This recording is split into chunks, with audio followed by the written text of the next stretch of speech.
Hi everybody, my name is Mr. Campbell from MrCampbellRocks.com. Today I'm going to show you how to create quick labels or quick email lists in Gmail. So when we open up a new Gmail or a compose box, we have the option to click on to subject. We can click on CC or BC. And I don't know when this happened, but it's happened recently because I don't remember this happening a few months ago. When we click on the to option, what it's actually going to do is it's going to connect to our contacts. And the way that you're going to have a contacts that they've either been uploaded, you've saved them to your contacts, or you're going to have access to them through your district directory or your email directory.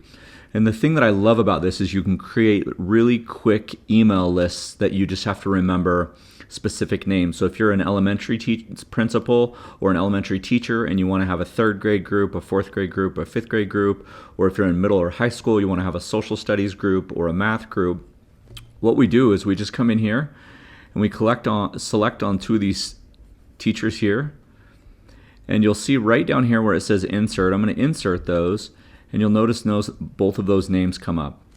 Now what I can do, instead of inserting those every time, if I needed to send this email regularly to them,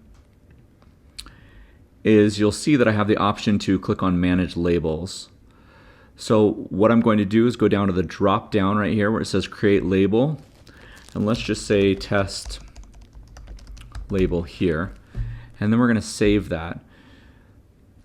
Now you'll see that it's actually saved. So when I come back to send, instead of typing everybody's names or the group, I can select Test Label, and those two names will pop up automatically.